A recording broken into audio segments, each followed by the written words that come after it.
Evangelho de João, capítulo 4, a partir do verso 19, nos diz assim a palavra do Senhor. E a mulher lhe disse: Senhor, vejo que és profeta. Nossos pais adoraram nesse monte, e vós dizeis que em Jerusalém é o local onde se deve adorar.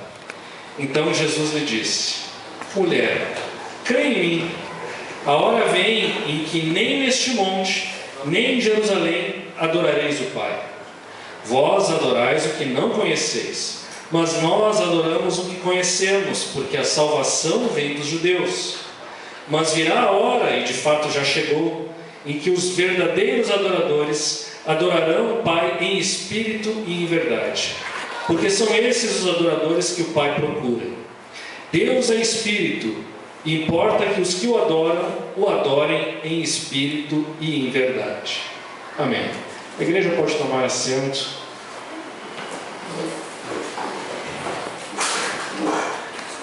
Adoração em espírito e em verdade. Quem de nós nunca ouviu essa expressão? Nós que somos meio evangélicos, creio que todos ou quase todos aqui são evangélicos já, e devem estar acostumados com essa expressão, adoração em espírito e em verdade. Nós cantamos aqui, o nosso último louvor fala sobre isso, né? Adoramos em espírito e em verdade.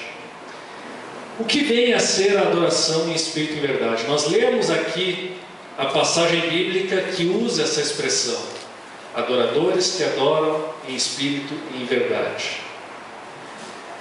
Nessa noite, então, como eu havia anunciado na semana passada, meu propósito é fazer algumas considerações a respeito da adoração, focando especialmente no culto. Para falarmos um pouco da nossa realidade, do nosso culto. Por que nós fazemos o culto aqui na Congregação Jardim Botânico do jeito que nós fazemos? E o texto mais adequado que eu encontrei é esse texto, e a história que nós temos aqui em todo o capítulo 4 de João, é uma história bem conhecida do encontro de Jesus com a mulher samaritana. A narrativa básica é: Jesus estava voltando para a Galileia. Galileia que ficava ao norte da Palestina, saindo da Judéia, de Jerusalém, que era ao sul. Mas para chegar até lá ele precisava passar por Samaria. E Samaria era uma região em que habitavam os samaritanos. E os samaritanos eram um povo rival dos judeus. Eles tinham uma rivalidade que havia se desenvolvido há alguns séculos antes de Jesus, desde a época em que os assírios haviam destruído o reino do norte, que era o reino de Israel, que ficava ali naquela região de Samaria. A Síria destruiu aquele reino, levou as pessoas que moravam lá para o cativeiro e trouxe outras pessoas para morarem naquele lugar. E a partir dali houve um povo com essa mistura de israelitas e pagãos, que deu origem a uma religião que também era uma mistura do judaísmo com o paganismo. Esse povo samaritano, no período que nós chamamos de período interbíblico, aquele período entre o fim do Antigo Testamento e o início do Novo Testamento, um período de aproximadamente 400 anos, esse povo, quando Israel voltou, quando Judá voltou do seu exílio da Babilônia e reconstruiu Jerusalém, o povo de Samaria que estava lá, esse povo mestiço, fez oposição à reconstrução do templo, e desde ali se desenvolveu uma grande rivalidade, a tal ponto que nesse período que a Bíblia não narra, os samaritanos construíram um templo num monte chamado Monte Gerizim. Esse templo era o local de culto dos samaritanos. Eles pensavam que estavam adorando Yahvé, o Deus do Antigo Testamento, Deus da Bíblia, o nosso Deus. Os samaritanos imaginavam que o local de adoração adequado era o Monte Gerizim. Eles aceitavam como inspirados apenas o Pentateuco. E o Pentateuco dizia que as bênçãos deveriam ser lidas lá naquele monte. E também eles veem que havia uma identificação desse monte com Abraão. Portanto, eles identificaram aquele local como o único local onde Deus deveria ser adorado. Em contrapartida, os judeus diziam que não. O local onde Deus deveria ser adorado era Jerusalém. Porque Jerusalém foi a cidade que Deus escolheu, a cidade que Davi escolheu, e Deus, junto com Davi, escolheu para ser a sua morada, onde seria construído o templo. O templo foi construído em Jerusalém pelo filho de Davi, Salomão. Esse templo chegou a ser destruído, mas foi reconstruído. E na época de Jesus, todo o centro do judaísmo girava em torno desse templo em Jerusalém. Um verdadeiro judeu para ser um verdadeiro adorador, ele deveria peregrinar algumas vezes por ano até Jerusalém para prestar culto a Deus em Jerusalém, porque segundo Deuteronômio, Deuteronômio não fala que Jerusalém é a cidade, mas Deuteronômio fala que há um lugar onde Deus deve ser adorado. E os judeus então identificaram esse lugar como Jerusalém, a partir das histórias de Davi e de Salomão. E essa é a situação. Jesus sai de Jerusalém e passa por Samaria. E ele tem que passar por esse povo rival. Jesus era judeu e ele passa pelo povo que era rival, assim, que eram os samaritanos. E no caminho então ele para em Samaria e ele pede água para uma mulher samaritana, quando ele para ali perto de um poço. E isso causa estranhamento, inclusive os discípulos de Jesus acham muito estranho. Como assim? Jesus está pedindo água para um samaritano? Poxa, os samaritanos são nossos inimigos. E pior ainda, pedindo para uma mulher samaritana. Lembrando, no mundo antigo a mulher tinha uma qualificação muito baixa. Se o samaritano era considerado inferior, uma mulher samaritana era menos que inferior aos judeus. E portanto era até um pouco escandaloso Jesus estar falando com uma mulher samaritana e pedindo um favor para ela. E aí se desenvolve um diálogo que eu não vou reproduzir aqui. E nesse diálogo, Jesus fala, oferece águas vivas para ela. Ela diz que quer beber dessa água. Jesus diz, volta e traz o teu marido. Ela diz, não tenho marido. E Jesus responde, falou bem, tu não tem marido, tu teve 5 maridos. E o que tu tem agora não é marido de verdade. E ela então se constrange com isso e responde o que nós temos aqui no verso 19, que a partir daqui começa a nossa leitura. Vejo que és profeta. Por Jesus saber que ela teve esse histórico com vários maridos, sem que ele conhecesse ela, sem que ele conhecesse a família dela, ela percebe que ele é profeta. E aqui ela faz uma coisa que muitos de nós fazemos quando às vezes somos confrontados com um pecado ou com uma realidade dura. Nós mudamos de assunto. E ela fez exatamente isso, ela mudou de assunto. Vamos falar de outra coisa, vamos falar então sobre as rivalidades entre judeus e samaritanos. Nossos pais adoravam nesse monte e vós dizeis que Jerusalém é o local onde se deve adorar. Ela troca de assunto aqui, e muitos estudiosos bíblicos vão dizer isso. Foi proposital porque ela foi confrontada com seu pecado naquele momento. Vejam aqui já uma lição, como muitos de nós somos assim. Quando há alguma coisa que nos incomoda, nós procuramos ignorar aquele problema e seguir adiante, trocamos de assunto. Vamos falar de outra coisa, alguma coisa está errada, vamos falar da rivalidade Grenal, quem sabe. É assim que nós fazemos, e assim que a mulher fez aqui, ela preferiu falar então, discutir teologia. Vamos discutir teologia, é mais interessante do que falar sobre a minha piedade pessoal. E vamos aproveitar e discutir teologia numa questão bem polêmica, que é a rivalidade entre judeus e samaritanos. Vejam, você é judeu, eu sou samaritana. E os nossos pais, ou seja, meus antepassados aqui de Samaria, dizem que neste monte que nós devemos adorar a Deus. Mas vocês, judeus, dizem que é em Jerusalém que Deus deve ser adorado. E o que tu tens a dizer a respeito disso? E então Jesus dá uma resposta, e uma resposta que é bastante elaborada.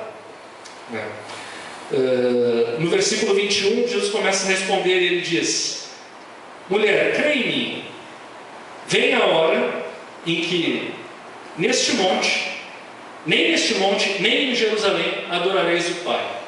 A resposta de Jesus é, olha, ele ainda não dá uma resposta definitiva. Ele diz assim: bom, vocês estão perguntando onde que Deus deve ser adorado? Monte Gerizim, Jerusalém. Eu vou dizer que não, nesse monte, não é nem nesse monte. Vai chegar um momento em que nenhum dos dois lugares será necessário que o adorador vá para prestar culto a Deus. Vai chegar um momento que isso vai passar, a questão da localização geográfica vai passar. E aí Jesus continua no verso 22, ele faz um parêntese. Mas vejam bem, ele está dizendo, vai chegar um momento que essa questão não será mais importante. Mas vejam bem, vocês, samaritanos, adoram o que não conhecem. Mas nós, judeus, adoramos o que conhecemos, porque a salvação vem dos judeus. Então Jesus ele está dizendo que, não obstante essa questão que ele está propondo está prestes a perder a importância, ainda assim ele diz, mas mesmo assim, vejam bem, os judeus têm razão. Eu não quero entrar nessa questão, eu não vou entrar tão diretamente na questão de qual o local correto, porque isso vai ser superado logo logo. Mas vejam bem, os judeus estão certos, porque eles adoram quem eles conhecem, e vocês adoram quem não conhece. Os samaritanos não eram totalmente ignorantes a respeito de Deus, eles adotavam um Pentateuco, eles conheciam razoavelmente o Deus do Antigo Testamento, mas eles não tinham um conhecimento adequado e eles estavam fora da história de salvação, porque na história de salvação é aquele povo descendente de Abraão que fez o pacto no Monte Sinai, que tem a continuidade com a monarquia, com os descendentes de Davi, e que espera que vai sair dali um Messias, alguém que vai restaurar a nação. E os samaritanos estão fora disso. Então Jesus fala para a mulher samaritana: olha, a verdade é que sim, a salvação vem dos judeus, portanto, nesse sentido os judeus têm razão. Mas, a bem da verdade, aí vem a resposta definitiva de Jesus no verso 23. Virá a hora, e de fato já chegou, em que os verdadeiros adoradores adorarão o Pai em espírito e em verdade, porque são esses adoradores que o Pai procura. E Deus é espírito, e é necessário que os que o adorem no espírito e em verdade. Ou em espírito e em verdade, dependendo da tradução. Então, Jesus diz: olha, a salvação vem dos judeus, então a princípio os judeus estão corretos, é em Jerusalém que se adora. Mas tem um detalhe: está vindo a hora, e na verdade essa hora já chegou. E já chegou porque eu estou aqui, e eu sou a antecipação dessa hora. E chegará a hora então que essa questão do local onde Deus deve ser adorado se tornará irrelevante, porque Deus, sendo Espírito, Ele procura adoradores que o adorem em Espírito e em verdade, e Ele quer ser adorado em Espírito e em verdade. Para entendermos então o que Jesus quis dizer com em Espírito e em verdade, temos que entender isso tudo no contexto do Evangelho de João como um todo. E vejam, Jesus fala no verso 24 que Deus é Espírito. E nós temos que, antes de entender o que isso é, devemos entender o que não é. Quando Jesus fala que Deus é Espírito, Ele não está dizendo que Deus é um Espírito, como no Espiritismo ou em outras religiões que têm seres espirituais. Não, Deus não é um Espírito. Deus é Espírito. É a definição precisa do que é espiritual. Mas não somente isso.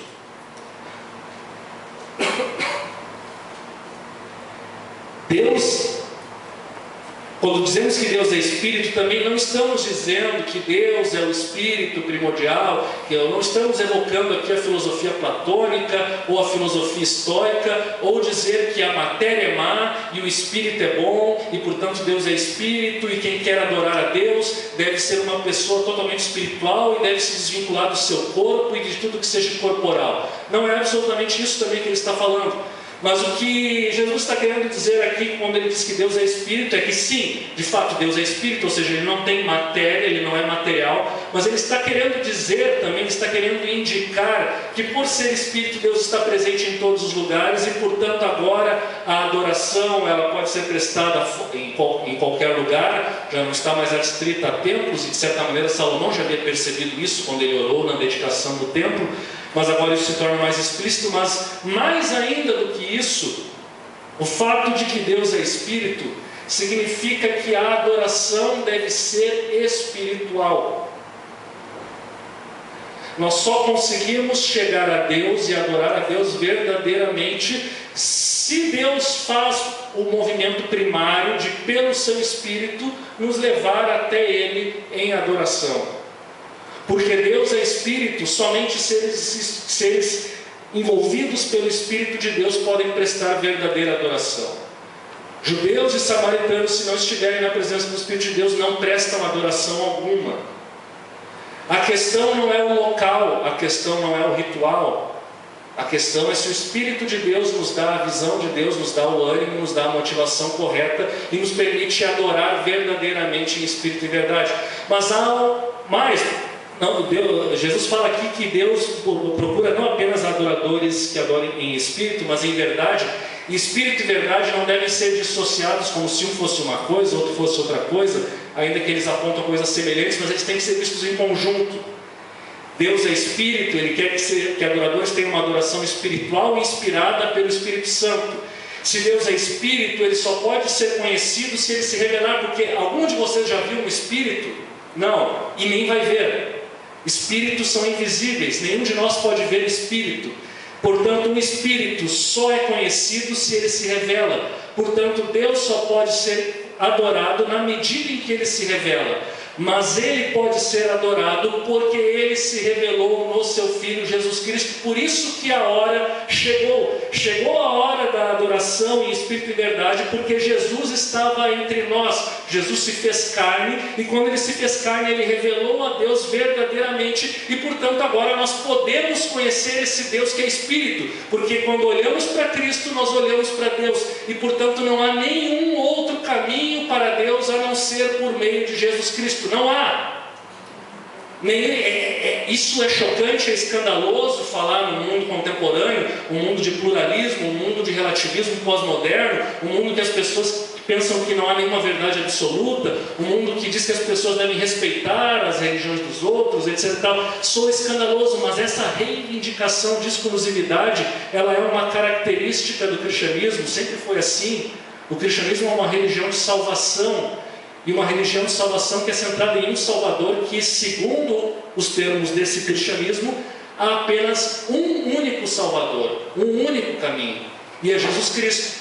Deus é Espírito, portanto ele só pode ser conhecido na medida em que ele se revelar, e ele se revelou em Jesus Cristo. E portanto, se queremos adorar a Deus, devemos adorar a partir de Jesus Cristo. Portanto, a adoração parte de Jesus Cristo por meio do Espírito Santo, porque é o Espírito Santo que nos capacita a enxergar a verdade de Deus revelada em Jesus Cristo. Se o Espírito Santo não revela, nós não vamos reconhecer que Cristo é a revelação de Deus, que Cristo é o Filho de Deus. É nesse sentido, portanto, que podemos entender que a adoração é em Espírito, mas o em verdade também aponta para isso. No Evangelho de João, nós vemos várias vezes Jesus dizendo: em verdade vos digo, em verdade vos digo. Jesus também se proclama como a videira verdadeira, o verdadeiro pastor. Ele é o caminho, a verdade e a vida. Vejam que o termo verdade aparece em todo o Evangelho de João, e é nesses termos que nós temos que entender aqui a adoração em verdade, porque a adoração tem que estar fundamentada na verdade que foi revelada por Jesus Cristo. Qualquer revelação que se desvia da verdade, qualquer adoração que se desvia da verdade, deixa de ser a adoração aceitável a Deus. Deus busca adoradores, portanto, que o adorem em espírito e em verdade. Ou seja, adoradores que levam a sério a verdade que foi revelada por Deus, por meio do seu Filho, por meio de Jesus Cristo. Sendo que o Espírito Santo é que hoje atualiza essa revelação a nós e que nos permite conhecer essa verdade. O Espírito Santo que lança luz a tudo isso. Mas é importante que nós entendamos que o Espírito, a adoração em Espírito e verdade tem esse sentido.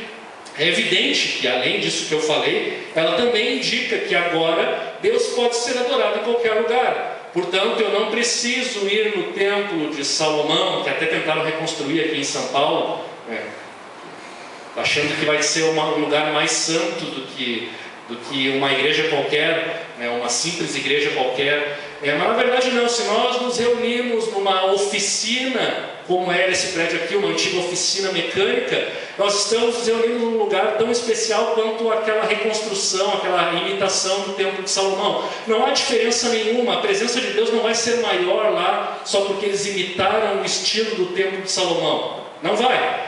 É claro, se vocês quiserem um dia conhecer o templo de Salomão lá, pode ser curioso, pode ser interessante, é uma curiosidade histórica. Vocês vão ver como mais ou menos talvez tenha sido o templo dos judeus no Antigo Testamento. Mas o fato é que a nossa adoração não está mais adstrita a locais específicos ou a santuários. E isso significa também que não é apenas a questão de que eu não preciso ir a Jerusalém para prestar culto a Deus, ainda que isso tenha o seu valor, porque é bonito, nós conhecemos os lugares históricos. Quem não gostaria de conhecer os lugares onde Jesus andou? Mas ninguém é mais santo ou melhor porque foi a Jerusalém e adorou Jesus no lugar onde ele nasceu, ou no lugar onde ele supostamente foi crucificado e sepultado. Não. Ninguém se torna melhor por fazer essa peregrinação. Isso não é uma exigência para a salvação, nem coisa do gênero. Deus não exige isso dos seus adoradores. E da mesma forma, não quer dizer que para nós prestarmos culto a Deus nós temos que estar reunidos num prédio chamado igreja e que tem a placa igreja. Ainda que nós continuemos a adotar certas linguagens do Antigo Testamento, a própria música que falou em espírito e verdade, a gente fala em átrios. na casa de Deus, né? Essa é a linguagem do templo do Antigo Testamento. Quer dizer, nós estamos falando em adoração espírito e verdade, mas também estamos usando a linguagem do templo de Salomão. Mas vejam bem, não é um erro usar essa linguagem se nós entendemos que essa linguagem tem que ser entendida figuradamente. A igreja é como se fosse o templo, no sentido de que é o local onde o povo de Deus se reúne periodicamente para cultuar a Deus. Mas se da noite para o dia esse prédio desmoronasse, nós tivéssemos que nos reunir na garagem, no salão de festa de alguém, nós estaríamos sendo igreja naquele local. Porque a igreja no Novo Testamento é o agrupamento dos cristãos que se reúnem para adorar a Jesus Cristo, e para a edificação mútua e para evangelismo. Isso configura a igreja. Onde estiverem 2 ou 3 reunidos em meu nome, Jesus nos diz. É isso. Não é um prédio. Evidentemente, e esse é um dos nossos propósitos aqui, termos um prédio mais bonito, com uma aparência mais de igreja, mas não é que isso seja necessário para que alguém cultue a Deus em espírito e verdade, não. É apenas o fato de que nós, como seres humanos, sensoriais, nós somos impactados pelo que vemos, pelo que sentimos. Então um espaço esteticamente bom e bonito, que nos remeta a Deus, que nos remeta ao transcendente, que nos inspire, é sempre bom, é sempre adequado. Mas de qualquer forma, essas coisas não são indispensáveis para que exista uma igreja e para que haja culto. Por isso, o fundamental, à luz desse novo tempo que já raiou, é que nós possamos cultuar a Deus como povo de Deus, uma adoração espiritual, ou seja, que tenhamos uma compreensão espiritual das coisas. E antes de passar aqui para o que isso significa em termos mais concretos, é importante lembrar mais uma coisa a respeito dessa questão da adoração em espírito e em verdade. Quando nós falamos em adoração em espírito e em verdade, nós, principalmente quando falamos adorar em espírito, nós não devemos pensar que a adoração em espírito seja sinônimo assim, de algo tipo uma adoração mística. É como a maioria das pessoas no final das contas se entendem, né? Adoração em espírito é uma coisa mística. Do tipo assim, tem que acontecer algo sobrenatural, eu tenho que ter algum tipo de sentimento que me leve a desenvolver algum tipo de emoção naquele momento, e isso é adoração espiritual. E se eu não sentir alguma emoção muito forte, ou algo sobrenatural não acontecer, então não é adoração espiritual. Vejam, nada contra as experiências que nós temos na adoração, isso é bom, isso é saudável, isso faz parte da vida cristã. Mas adoração espírito não significa isso. Da mesma forma, a adoração espírito não significa adoração espiritualista. A adoração espiritualista é aquela coisa do tipo assim: Deus é espírito, então temos que adorar apenas em espírito, e tudo o que é material é ruim, é mal, não serve para nada. É misticismo, é para pessoas fracas na fé, que não têm condição de ver esse Deus espiritual, abstrato, essa coisa suprema que nós chamamos de Deus, né? Essas pessoas que não têm essa capacidade de adorar o espírito em espírito, elas precisam de elementos materiais. Mas vejam, meus irmãos, não é isso que significa adoração em espírito. Porque se fosse assim, se adoração em espírito significasse a rejeição de tudo que é material, nós não teríamos a Santa Ceia. Santa Ceia, pão, cálice, corpo, sangue de Jesus Cristo. Nós tocamos, sentimos, comemos. Batismo. Para que mergulhar alguém na água se a matéria não é importante, se o material não é importante, se tudo tem que ser espiritual? As pessoas às vezes se acham super espirituais e portanto querem abolir tudo que é material no culto. Mas isso é errado, isso na verdade é só mais uma forma de racionalismo. Querem racionalizar o culto. E pior ainda, nessa sua ânsia de quererem parecer espirituais, então elas dizem assim: ah não, usar um esboço na pregação do culto, isso não é espiritual. Espiritual é tu chegar aqui e ter uma revelação na hora e sair pregando. Espiritual é tu chegar e decidir qual música tu vai cantar ali na hora. Deus vai dar uma inspiração, não é planejar o culto. Esse negócio de preparar o culto, pensar quais louvores vão ser cantados, esse negócio de ler a oração, esse negócio de ler salmo, isso aí não é espiritual. Isso aí é material, isso já passou. Meus irmãos, isso é uma concepção completamente equivocada de espiritual. Espírito na Bíblia não é oposição a material. Não significa que o material é bom. Porque Deus usa a sua criação para se revelar a nós. A criação de Deus é boa, ela está apenas maculada pelo pecado e um dia será redimida. E é por isso que Deus usa elementos materiais do seu culto e na adoração. Mas não só isso. Adoração em espírito também não é sinônimo. E aqui me perdoe os irmãos que talvez possam discordar do que eu vou falar agora. Mas adoração em espírito não é sinônimo de adoração autoexpressivista. O que eu quero dizer com isso? Autoexpressivista. Define esse termo. Adoração autoexpressivista é aquela coisa do tipo assim: a adoração que agrada a Deus é aquela adoração que vem do coração, que fala em liberdade, e a pessoa vai lá e abre o seu coração e fala tudo que está dentro, e ela se derrama e chora, e fala as coisas que ela está sentindo naquele momento, e ela se expressa da forma que ela achar mais adequada. Ou seja, uma adoração sem parâmetros. A ideia de que o que eu falo, que vem de dentro de mim, é bom. É bom por quê? Porque é autêntico, porque veio do meu coração, então é mais autêntico do que eu, por exemplo, cantar uma música que alguém escreveu anos atrás, ou de que eu ler, ou que eu meditar numa oração que alguém escreveu séculos atrás, ou de que eu ler um salmo e orar um salmo que foi escrito milênios atrás. As pessoas pensam, isso é um problema da nossa sociedade contemporânea, é uma influência externa que entrou nos nossos cultos modernos.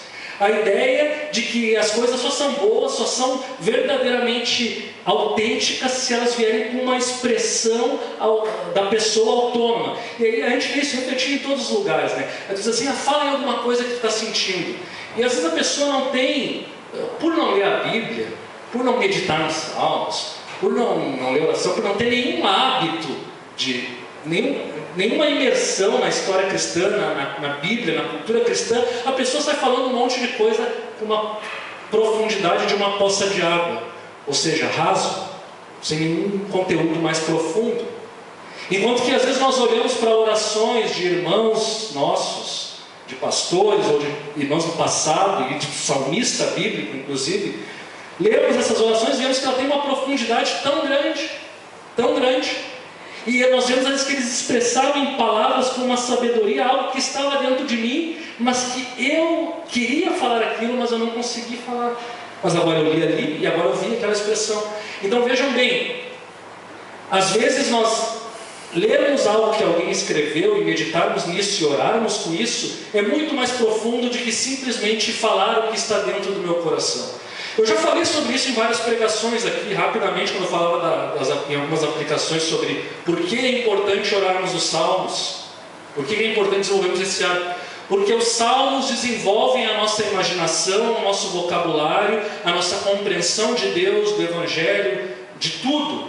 E portanto, quando nós fazemos as nossas orações com as nossas palavras, nós já teremos uma imaginação cheia da linguagem de Deus para nos expressarmos. Agora, se nós nunca oramos com salmos, nós não temos esse substrato necessário para que a nossa imaginação fale algo relevante.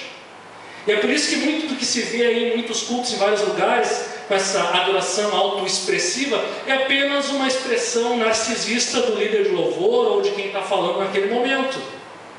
É apenas uma expressão do seu próprio ego. E as pessoas são obrigadas a achar aquilo como uma expressão de adoração. Vejam, isso virou moda até mesmo nos casamentos contemporâneos. Como é que era o casamento antigamente? As pessoas vinham diante de Deus e Deus era o personagem principal da cerimônia. Deus.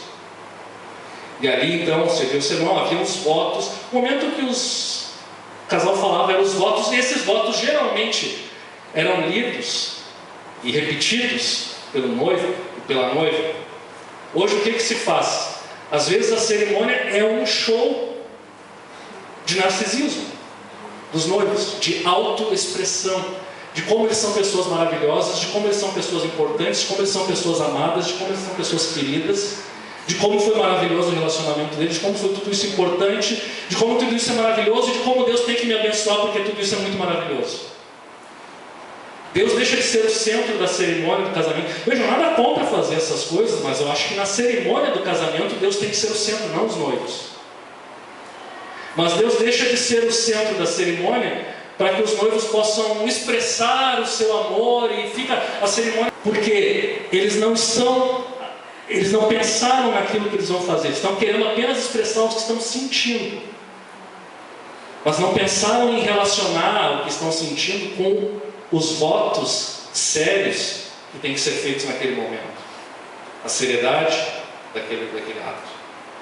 Então, muitas vezes as pessoas pensam que a adoração espiritual é essa autoexpressividade, é falar autonomamente, achar que isso é mais espiritual. Eu sou mais espiritual que aquela pessoa porque eu oro com as minhas próprias palavras, eu não preciso da ajuda da Bíblia, do Salmo, nem de uma oração antiga, então eu sou mais espiritual. Não é mais espiritual.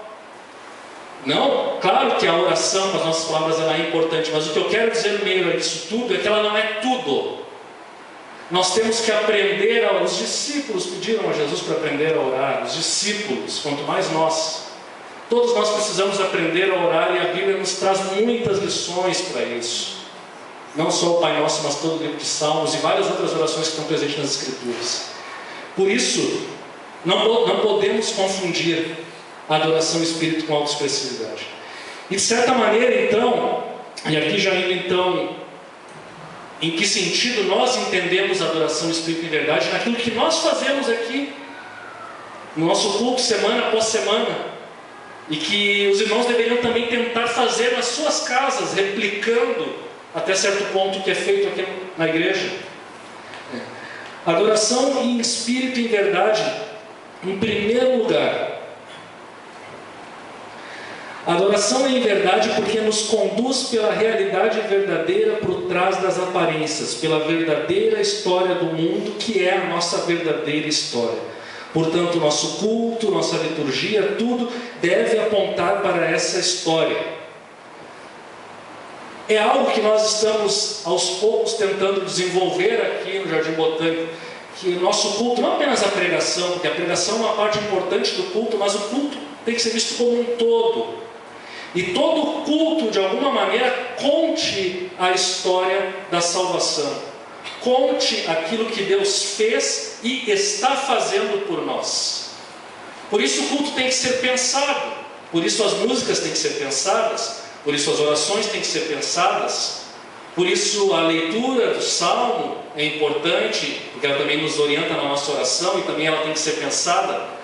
Vejam, tudo que nós fazemos, cada música, ela de certa maneira tem que apontar para o fato de que somos criaturas, criados por Deus em amor, que nos rebelamos contra Ele, que o pecado entrou no mundo, destruiu essa criação, mas que Deus quer restaurar essa criação. Ele envia o seu Filho, que morre, ressuscita, é exaltado, e nós, como cristãos, adoramos esse Filho, estamos unidos a Ele, somos transformados, temos nova vida, e como perdoados, cultuamos a esse Deus. E esse mesmo Deus, que hoje nos dá nova vida por meio do seu Espírito, disse que um dia voltaria.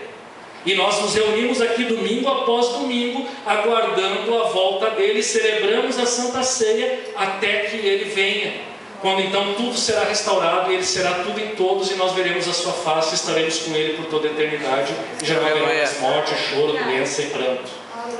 Essa é a grande história. E portanto o nosso culto tem que refletir isso. E por que ele tem que refletir isso? Porque ele tem que nos ensinar essas coisas.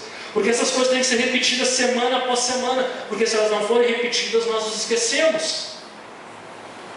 Não adianta simplesmente eu falar, às vezes nós temos que também vivenciar, e por isso que se canta, por isso que se ora, por isso que se participa da ceia, se toca, se sente. Por quê? Porque nós estamos vivenciando, nós estamos experimentando, nós precisamos experimentar Jesus. E é por isso, portanto, que a adoração aqui procura ser orientada dessa maneira, para que possamos participar de Cristo, encontrar um Pai perdoador e gracioso, e simultaneamente sair e servir ao nosso próximo e aos estranhos. Somos enviados a Deus para fazer o bem no mundo. Mas há essa questão da orientação do culto, mas há um segundo ponto. Quando olhamos para a adoração na igreja primitiva, e o nosso tempo não permite aqui que eu leia as referências, mas pensem apenas, por exemplo, em Atos capítulo 2, versículo 42, que fala da igreja primitiva, que ela se unia, que havia comunhão, oração, partir do pão, né, que todos tinham as coisas em comum, estavam sempre adorando a Deus no templo.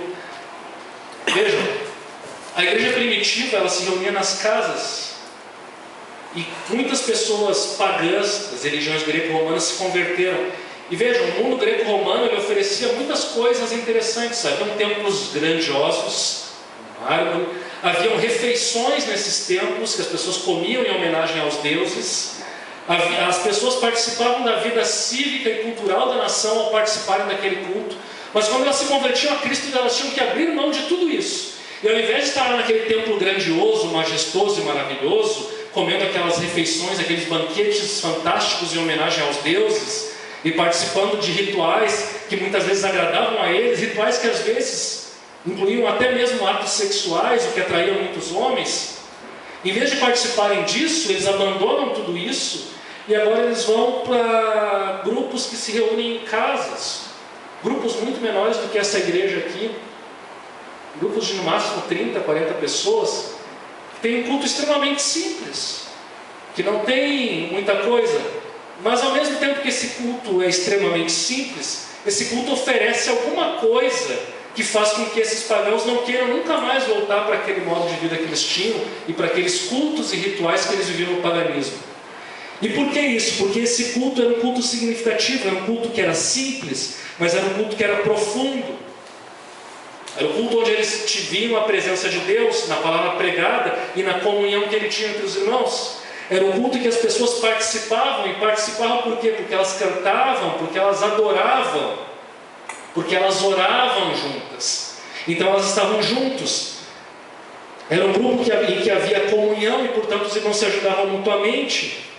Em meio a tudo isso havia a presença de Deus, a presença do Espírito de Deus. E essa presença do Espírito de Deus, nós podemos perceber isso conforme Paulo nos fala lá no capítulo, em 1 Coríntios, ao final da epístola. Essa presença não era uma presença sobrenatural, mas ela não redundava numa completa bagunça do culto.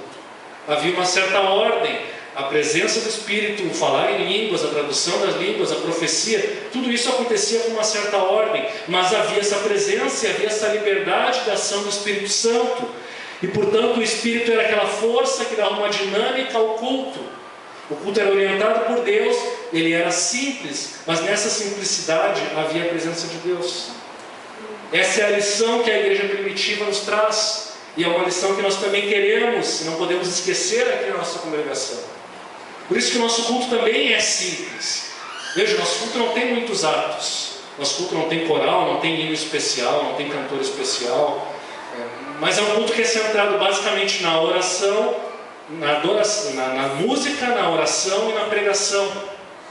Tudo isso, não é só apenas uma dessas coisas, mas tudo isso junto é aquilo que nós chamamos de adoração coletiva, aquilo que nós fazemos na igreja uma vez por semana, quando nós nos reunimos para adorar a Deus.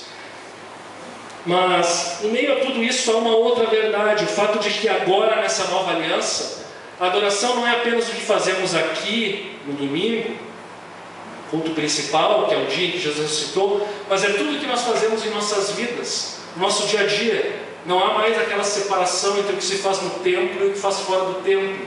A verdade, toda a nossa vida é adoração, meu trabalho é adoração. Paulo fala, apresentei os vossos corpos como sacrifício vivo, que é agradável a Deus.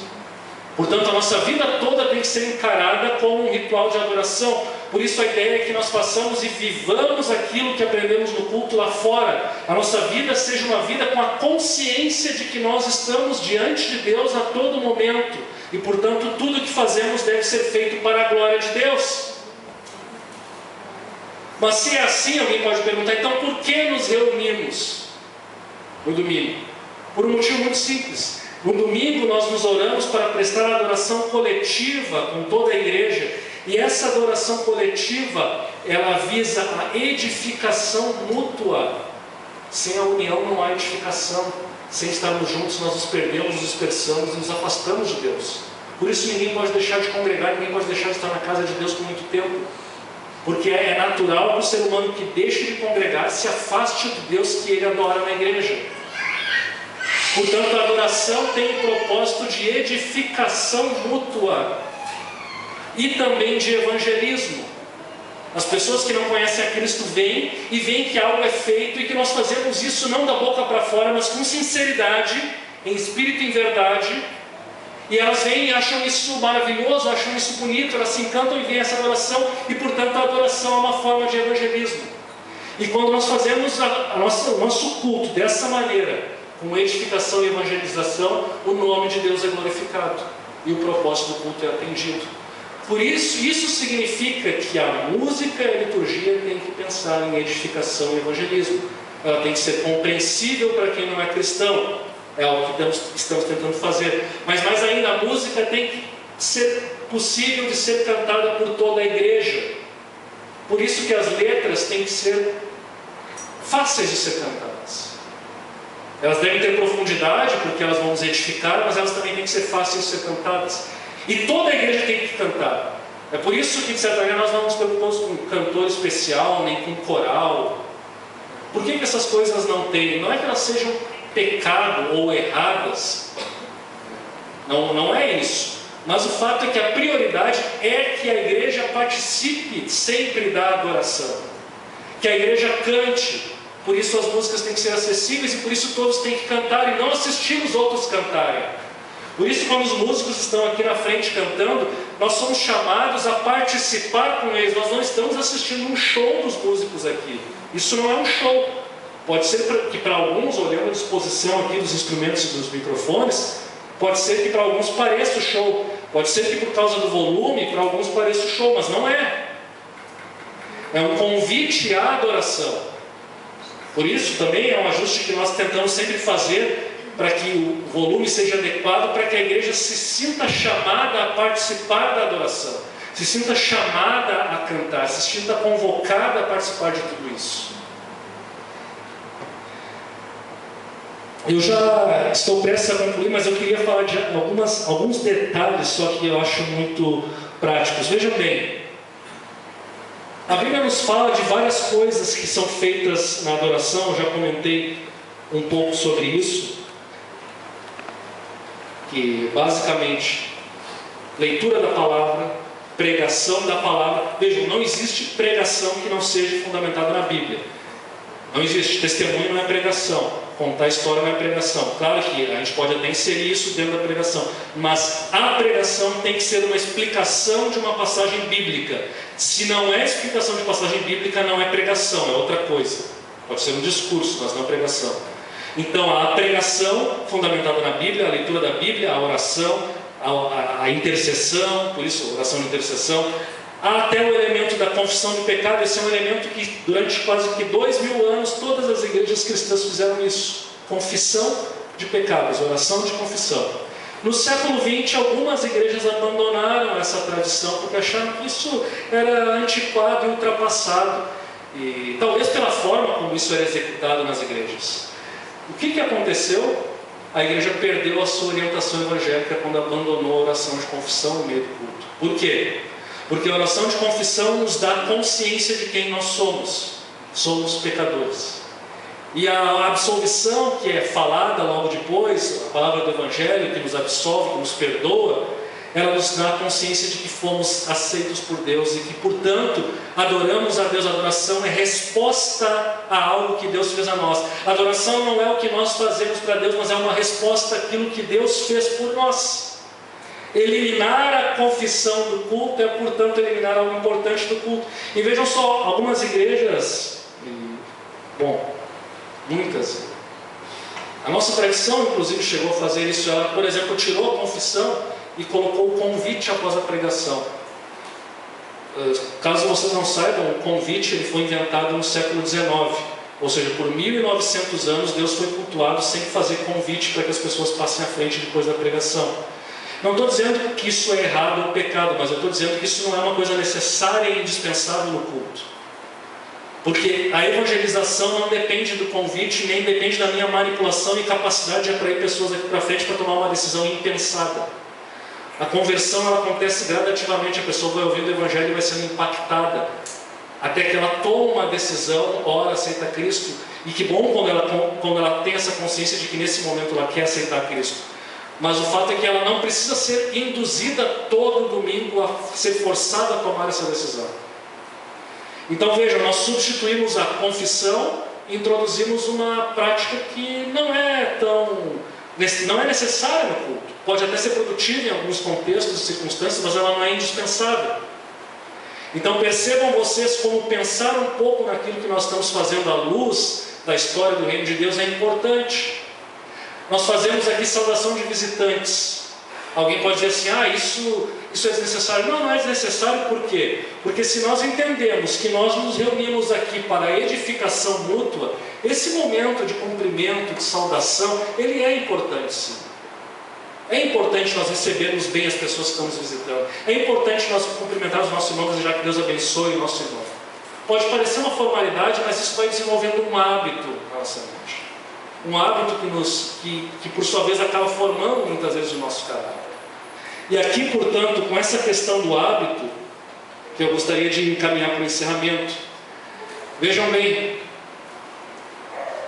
nós não somos apenas aquilo que pensamos. Isso se tem falado muito ultimamente. Um autor aí que eu recomendo que todos vocês leiam, James Smith, ele escreveu um livro chamado Você é Aquilo que Ama, e ele fala sobre esse fato.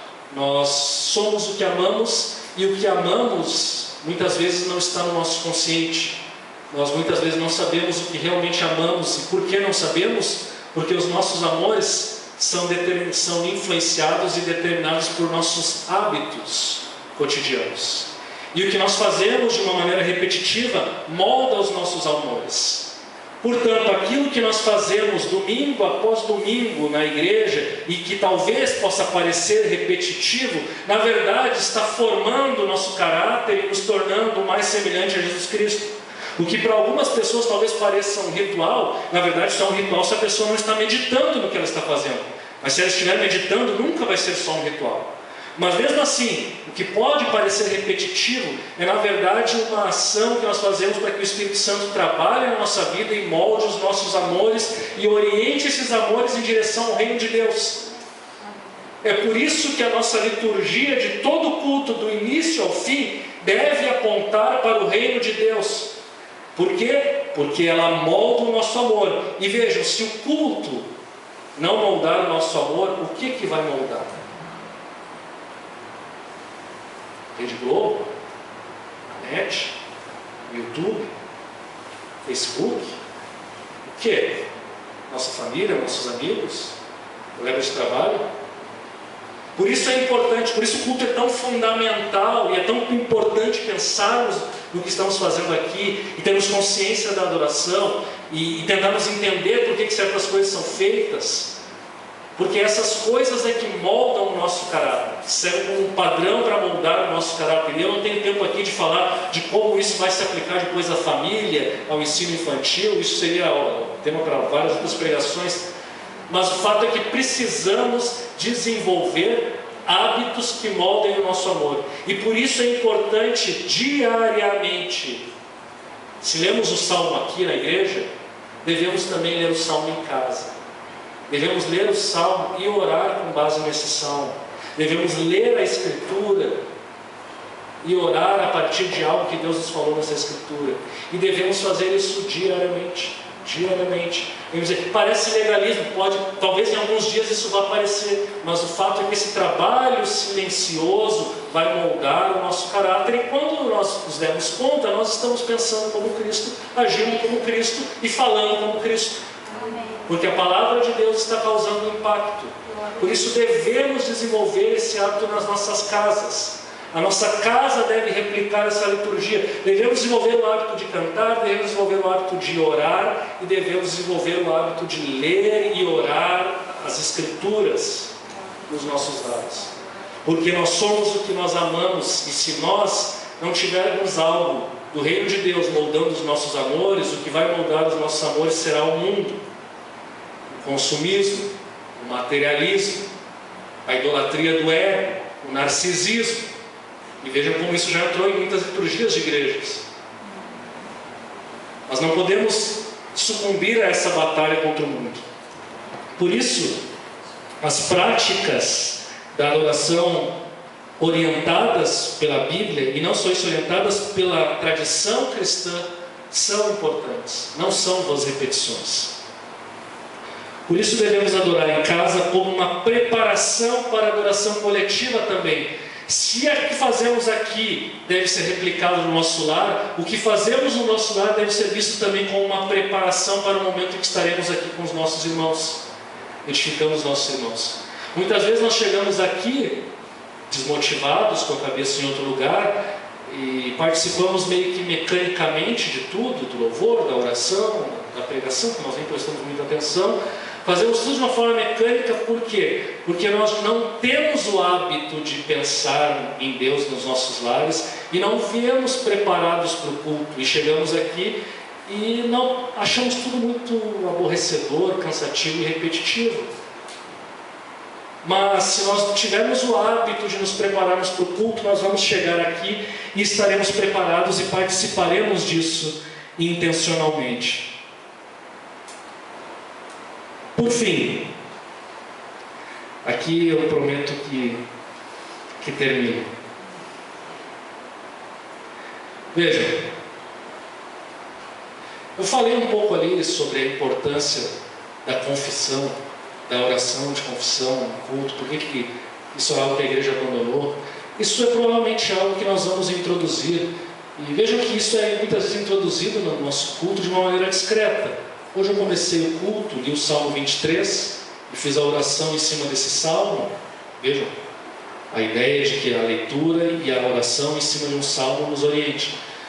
Mas em seguida essa oração também foi uma oração de confissão, e logo no início do culto. E por que isso? Para que o culto seja orientado por essa consciência de que somos pecadores perdoados por Deus e, portanto, devemos ser gratos a Ele.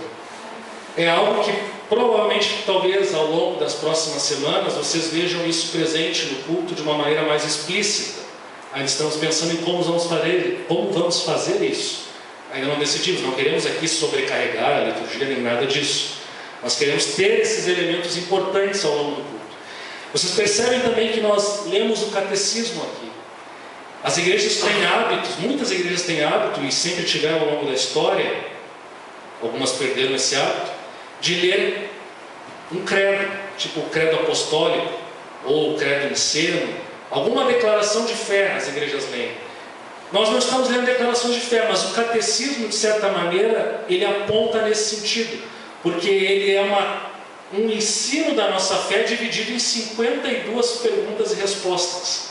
E a cada semana nós lemos parte da nossa declaração de fé. E por isso pedimos sempre para que a igreja leia junto a resposta, porque é uma forma de estar lendo e declarando aquilo que nós cremos. É claro, se você não é cristão, talvez você não queira ler, não queira considerar que isso é o que você crê. Mas todos nós que somos membros do Botânico somos chamados a fazer essa leitura como uma expressão daquilo que nós cremos, uma expressão da nossa fé. Como Paulo fala para Timóteo, ele diz que ele confessou a fé diante de muitas testemunhas. A confissão de fé é algo importante, nós fazemos isso, renovamos isso a cada semana para lembrarmos novamente quem somos e do que cremos. Isso não é algo mecânico, não é apenas didático, é algo para nos formar e para nos lembrar que somos adoradores de um Deus. E que Deus é esse que nós adoramos? Paciência, por exemplo, no louvor, na adoração. Sabemos que nós não devemos cantar apenas músicas que nos agradam, porque gosto musical é uma coisa que tem muito a ver com faixa etária, com classe social, com nível cultural, entre vários outros fatores. E tecnicamente, à luz da Bíblia, não há nenhum ritmo musical mais inspirado do que o outro, ainda que eu vejo que o funk seria uma coisa absurda no culto, mas de qualquer forma, tecnicamente, a princípio, todo ritmo poderia ser redimido e usado na adoração. Evidentemente que certos ritmos talvez não produzam uma atitude, um estado de espírito adequado para o que se está almejando. Isso, de fato, é algo a se pensar. Mas mesmo assim,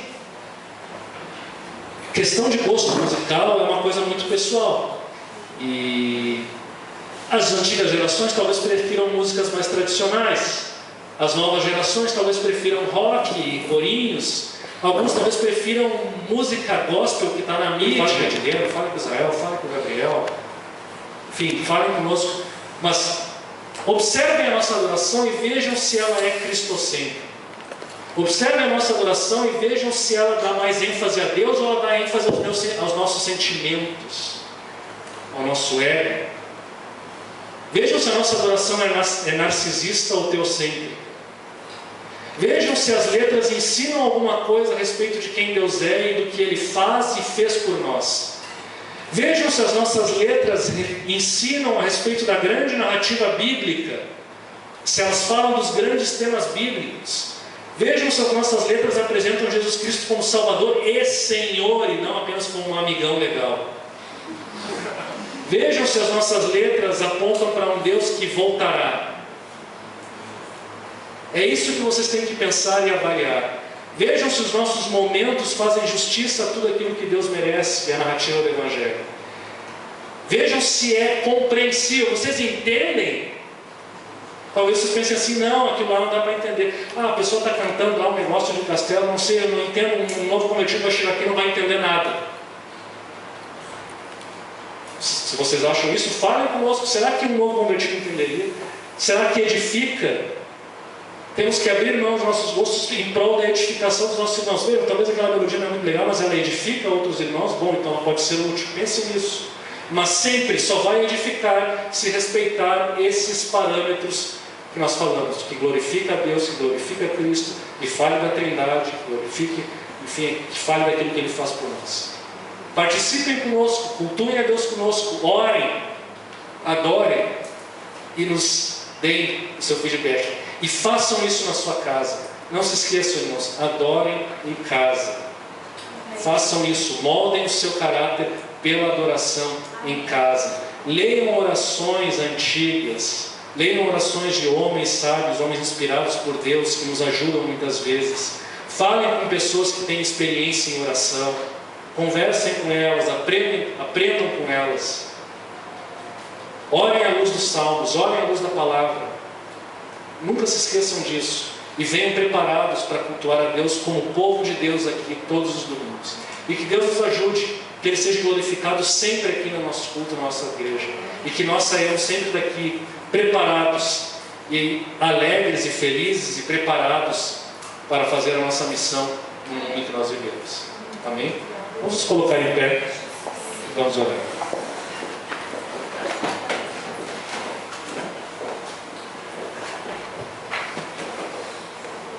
Pai amado, nós nessa noite em que meditamos um pouco a respeito da adoração, a respeito do culto, a respeito daquilo que fazemos como igreja aqui nessa congregação e também o que fazemos nos nossos lares como pessoas, Senhor, como cristãos que te amam e que te servem, Senhor. Nós te agradecemos por saber que Tu é um Deus misericordioso e que apesar de às vezes falharmos nisso, Tu nos aceita, Tu nos perdoa, Tu nos recebe e nos chama de volta à adoração. Nós te pedimos, Senhor, que Tu possa nos orientar no nosso dia a dia, que o Teu Espírito Santo seja a realidade presente e orientadora do nosso culto, que o nosso culto não se baseie apenas no nosso ego, nos nossos conceitos, nas nossas concepções, Senhor, mas que se baseie na Tua Palavra e naquilo que o Teu Espírito Santo está dirigindo a respeito da Tua Palavra, que Ele nos inspire na preparação, na escolha dos hinos, que Ele nos inspire na pregação, na preparação da mensagem, que Ele nos inspire, Senhor, na nossa meditação semanal, que Ele seja uma realidade presente, que Ele seja uma realidade viva. Nós queremos, Senhor, que o Teu Espírito Santo seja uma realidade viva. Nós não queremos que seja apenas uma realidade formal. Nós não queremos que o nosso culto seja meramente formal, um formalismo, uma coisa repetitiva. Mas nós queremos sim, Senhor, aprender semanalmente de Ti por meio da adoração. E queremos que essa adoração molde o nosso modo de ser, molde os nossos hábitos, desenvolva a nossa esperança e nos capacite a viver neste mundo, Senhor, à luz da esperança futura, à luz daquilo que nós seremos, Senhor, à luz da esperança de Te ver face a face num mundo já sem morte, sem dor, sem sofrimento, Senhor. Que possamos ser sal, que possamos ser luz para os nossos companheiros, colegas, amigos, parentes, aqueles que não Te conhecem. Enfim, Senhor, que Tu nos envie e nos prepare a partir daquilo que participamos e presenciamos aqui no culto e também na nossa adoração individual. Desenvolve isso em nós, Senhor, e torna-nos cada vez mais semelhantes ao teu Filho Jesus Cristo. Assim nós oramos nessa noite, em nome de teu Filho Jesus. Amém.